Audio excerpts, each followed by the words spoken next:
Volvimos y ya tengo al lado mío a Juan Pablo Pucciarelli. Buen día, Lari, ¿cómo estás? ¿Todo bien? Buen día.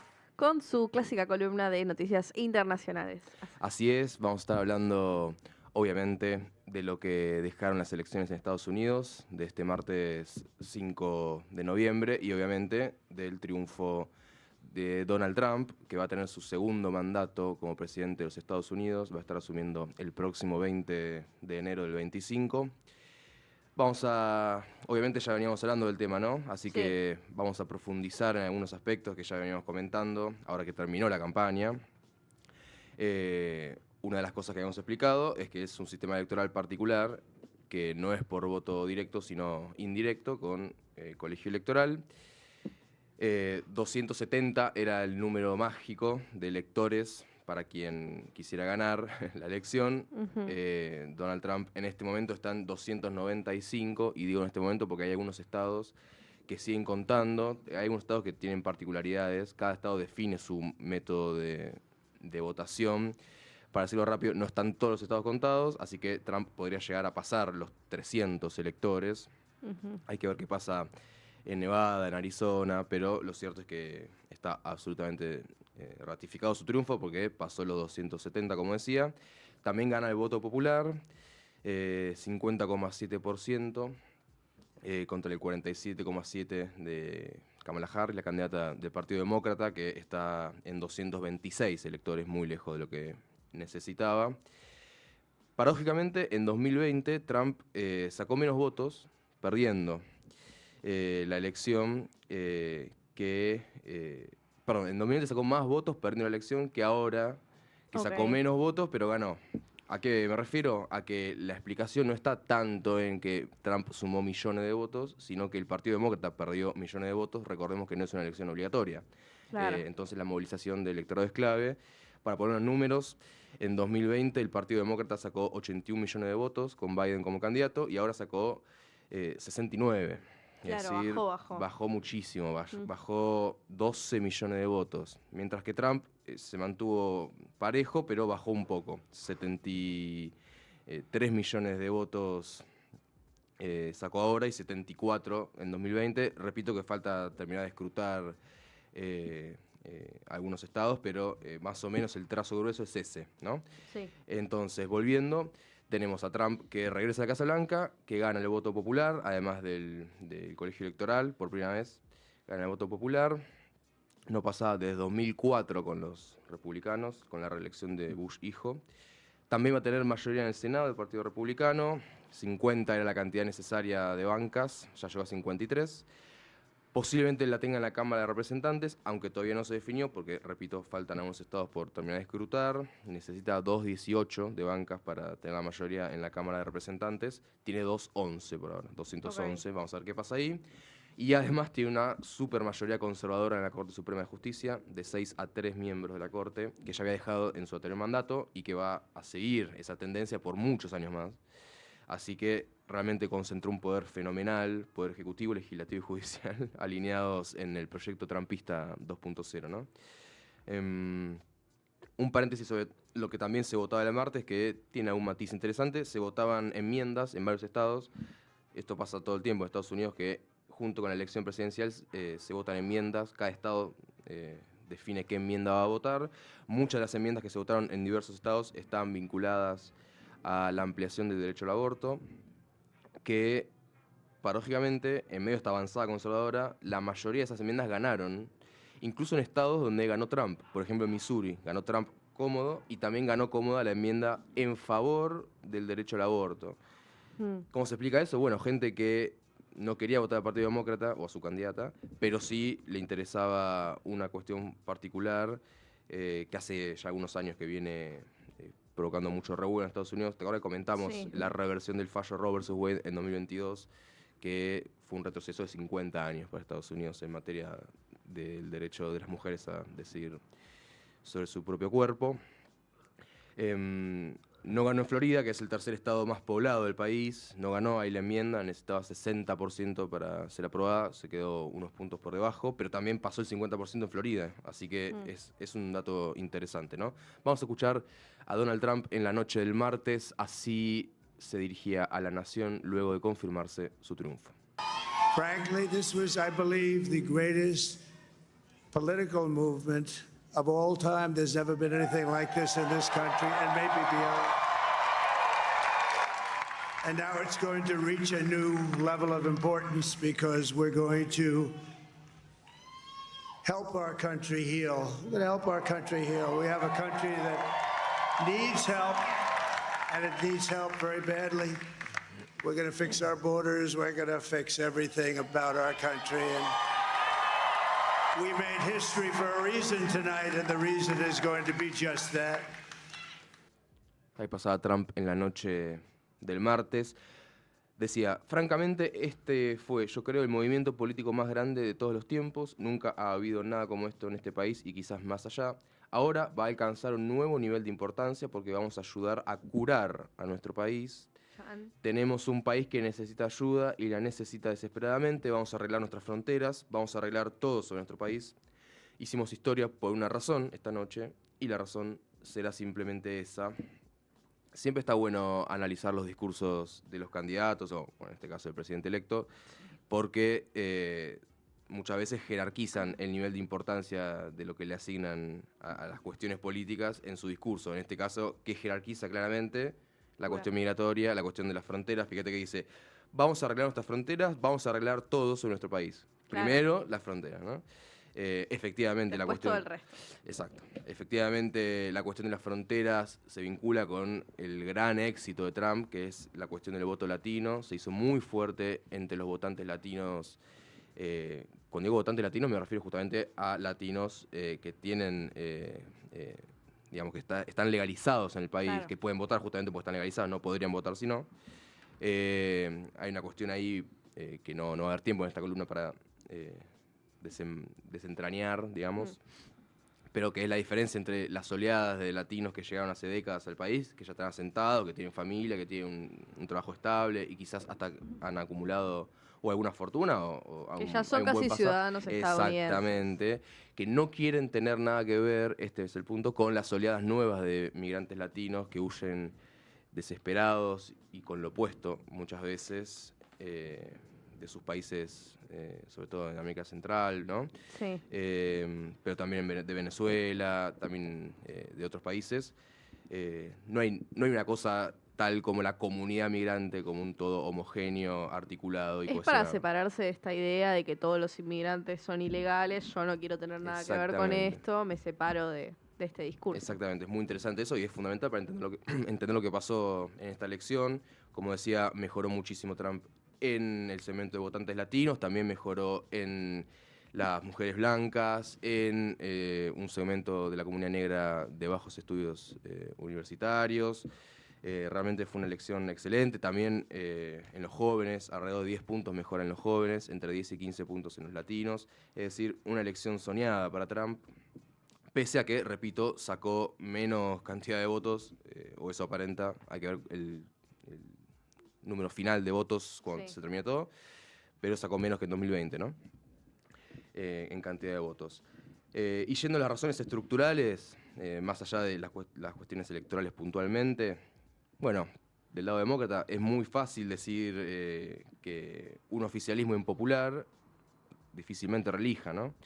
Y el oficialismo demócrata era impopular hace mucho tiempo, la inflación fue absolutamente determinante para el futuro de su gestión. Me refiero a los 2 primeros años, ¿no?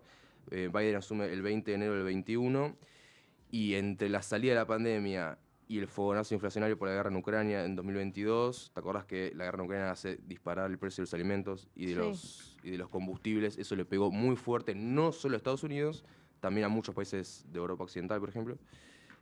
Argentina, ni hablar, muchos países productores de alimentos, de energía y demás.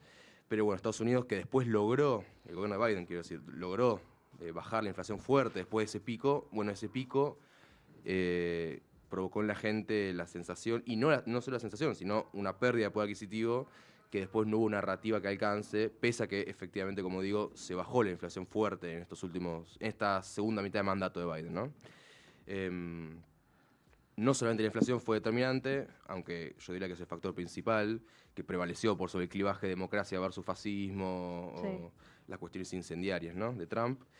También la cuestión de la política exterior, que en Estados Unidos tiene un peso muy importante, lo que pasó en Medio Oriente y está pasando en Medio Oriente, la cuestión en Gaza, que hizo que pierda mucho votante joven el Partido Demócrata. Hay que hacer ahí un estudio más detallado, pero es importante eso. Por ejemplo, en el estado de Michigan, además en la comunidad árabe, perdió mucho voto. Michigan particularmente tiene una ciudad llamada Dearborn, que tiene la principal comunidad árabe de Estados Unidos. Obviamente, el atractivo para ese sector, para votar al Partido Demócrata, después de haber apoyado lo que está haciendo el criminal de Netanyahu en Gaza, era cantado que no iba a ir para los demócratas esa tendencia, ¿no? Escuchamos a Kamala Harris en el audio número 2, hablando no la noche de la elección, sino unas 36 horas después aproximadamente, sobre, bueno, la importancia, vamos a escuchar lo que decía, la importancia de la transición pacífica del poder. Earlier today, I spoke with President-elect Trump and congratulated him on his victory.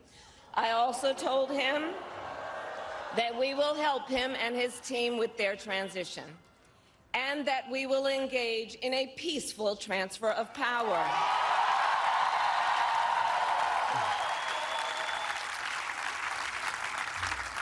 A fundamental principle of American democracy is that when we lose an election, we accept the results.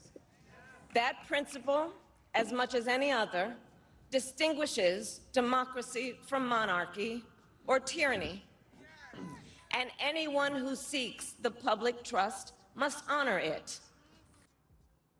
Ahí pasaba Kamala Harris diciendo: hoy más temprano hablé con el presidente electo Trump y lo felicité por su victoria. También le dije que vamos a ayudarlo a él y su equipo en la transición y que vamos a comprometernos en una transición pacífica del poder.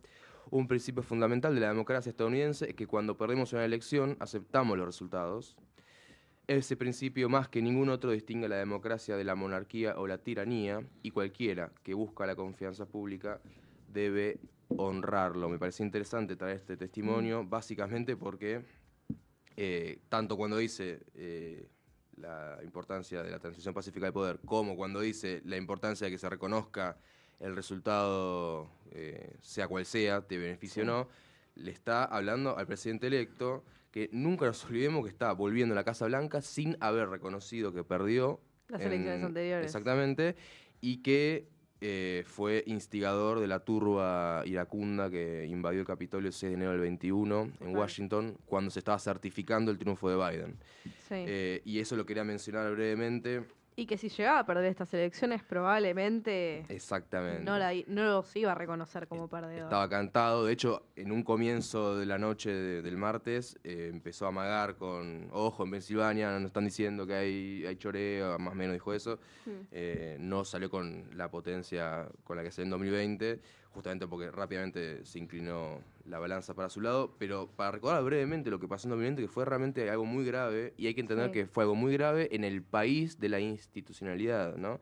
En un país que se vanagloria de su fortaleza republicana, de sus valores democráticos y su arquitectura institucional, digamos.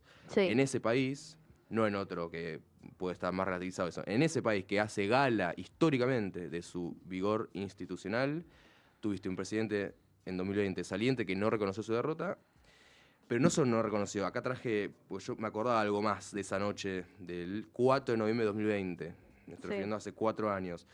Trump, lo pueden buscar en internet, el 5 de noviembre tuitea "Stop the count", que significa paren la cuenta, cuando se veía venir que Biden ganaba, creo que se refería a Pensilvania en ese tuit en particular, habría que chequear eso, pero también tuiteó: "Any vote that came in after election day will not be counted". O sea, cualquier voto que venga después del día de la elección no será contado, algo que no lo puede decidir él. O sea, es el sistema con las reglas de cada estado el que permite o no.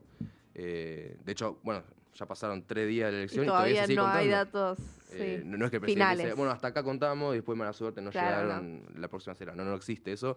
Sin embargo, Trump se animó a tuitear eso. Y una cosa más grave todavía, es que Trump, después se conocieron los detalles de esto, llamó al secretario de Estado de Georgia, uno de los estados clave, que Biden gana por un pelito, al igual que Arizona, esos 2 estados que fueron fundamentales para Biden en 2020. En el caso de Georgia, Trump llama a Brad Raffensperger, secretario de Estado de Georgia, y le pide textualmente que encuentre 11.780 votos porque, abro comillas, no hay manera de que haya perdido Georgia. No hay manera. Ganamos por cientos de miles de votos, dicen encima. O sea, venía parejo, el tipo ni siquiera dice gané por un poquito, pero gané. No, dice ganamos por cientos de miles de votos, no me jodas. O sea, para hablar de lo grotesco, de lo que implica lo que pasó en 2020 y que haya vuelto con la impunidad de no haber recibido un castigo por esa conducta, ¿no? Ni hablar del Capitolio, que murió gente en el Capitolio el 6 de enero del 21, instigada por Trump, 4 muertos hubo esa jornada, una jornada histórica que va a pasar para siempre en la historia de la política universal, yo creo. Para ir cerrando, para entender a Trump hay que entender la potencia narrativa que tiene, ¿no? El discurso que es magnético por momentos, ¿no? ¿En qué se centra? Bueno, la migración ilegal, que él denomina ilegal, ¿no? En la economía, esto que decíamos, la inflación que se disparó y que hizo que... Él más de una vez lo dijo en la campaña, vos vivías mejor antes conmigo que ahora con Biden, más allá de lo que efectivamente sea así o no en los datos hoy en día, sin duda ese efecto inflacionario que decía antes lo debilitó mucho a Biden. Poner a Estados Unidos de vuelta en la arena internacional como un actor de peso. Pensemos en estos años de Biden, ¿no? Esas imágenes de Biden alicaído, diciendo incoherencias, despistado, débil, exactamente, sí. Un presidente débil. Él dijo, bien, esa palabra es clave porque Trump dijo weak, this is weak, this is a weak president, algo así dijo más de una vez, sí. Hablando sobre Biden. Y bueno, la agenda antiprogresista, lo que ellos denominan anti-woke, ¿no? Que está muy presente, contra lo que Trump denomina la radical left, la izquierda radical, bueno. Esos son los ejes de su discurso. Vamos a ver, también llega con promesas extremas, ¿no? Prometió el programa de deportación de migrantes ilegales, o que él domina ilegales, más grande de la historia de Estados Unidos. Prometió aranceles a productos importados que van a estar en la estratosfera. Prometió digamos, una nueva etapa en la política exterior de Estados Unidos, sobre todo, por ejemplo, en la relación con Europa y la Unión Europea, en la guerra en Ucrania, por ejemplo. Vamos a ver qué de todo lo que prometió lo hace, el poder lo tiene, y la decisión política yo creo que también. Vamos a ver si hay algún contrapeso. Como decía antes, tiene tanto poder acumulado esta vez, a diferencia de 2016, que a priori no aparece cuál puede ser el contrapeso, ¿no? Pero lo cierto es que es una elección histórica, sobre todo por eso, porque vuelve y con más poder que nunca, ¿no?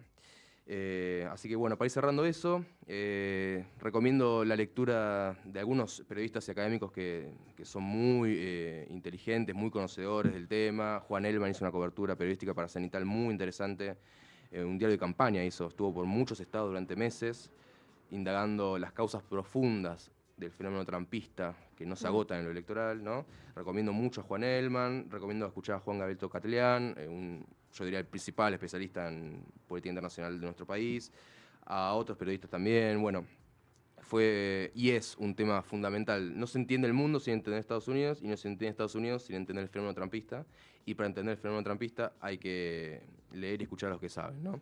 Así que, bueno, seguiremos con el tema.